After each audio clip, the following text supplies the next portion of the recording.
Boo. Face reveal. How you doing, guys? Face cam, like I promised a lot of you guys. I'm gonna start doing face cam videos.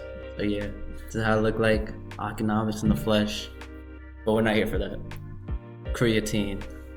Is it a scam? Is it legit? Let's find out. Breakdown.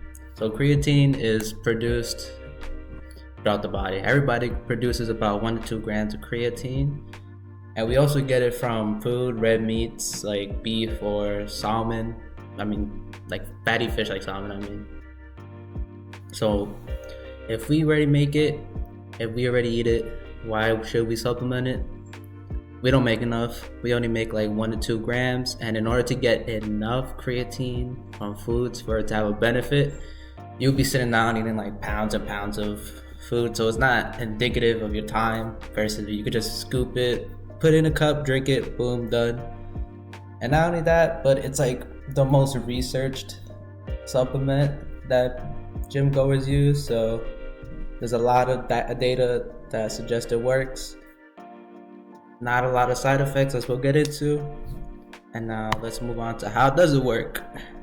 So creatine monohydrate, the supplementation of it, it increases the phosphocreatine stores, which then helps synthesize, we'll butcher this, add on ATP. It helps synthesize ATP. So there's energy in the muscle, that's ATP. When you exercise, you use up a lot of your ATP. So when you supplement with creatine, it helps synthesize more, make you push harder in the gym. And not only that, but creatine helps with greater water retention, meaning that there's more water in your muscles. It could be like, Arnold, my big chest, I'm about to hit the 400-pound bench press. Potential benefits. You can increase in 1 rep max. So who doesn't want to lift more weight, right? Push up my 225, be that 1% of the gym goers. Increase endurance for all my athletes, sprint runners, take some creatine and you'll be able to sprint faster. Well, not sprint faster, but last longer. And a fuller look, as I mentioned, water retention, make sure muscles appear more fuller and bigger, basically, a lot more harder. So, talking about potential benefits, it just makes you stronger. Since you're increasing more weight, pushing more weight, it's gonna make you bigger. You're gonna build more muscle when you're pushing more weight. When you're actually like going through sets, like pushing, it's gonna make it easier to push for that one last rep where you're like, I can't push, I need a spot. You got that 5 grams of creatine in you, don't need a spot, strong. So now we're gonna talk about potential negatives. Yes, there's negatives with creatine. Bald. So if you're already bald, then what are you doing? Wasting your time. Go buy some creatine.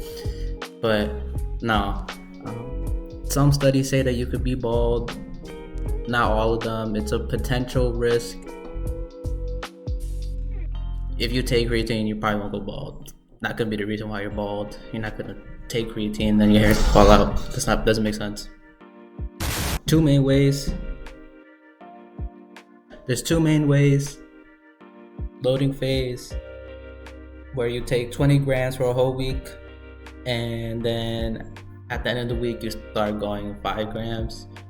Then you could just take 5, or the other way, just take 5 grams for as long as you want to take creatine. If you take it and you're like really serious at the gym, you should always be taking creatine. There is no going off it. There's no off cycle like when you take steroids or something where you have to get off it. No, creatine, you use it, you stay on it for the rest of your life or until you can afford it anymore. And with the loading phase, the only potential benefit would be taking 20 grams is if the effects come faster, maybe. But they're gonna come by anyway if you take the 5 grams after like 2 to 3 weeks. So if you want to waste money, be my guest and do the loading phase. Hey, that's all you.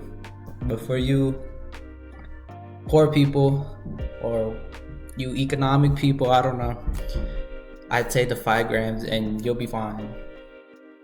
Do I take creatine? No.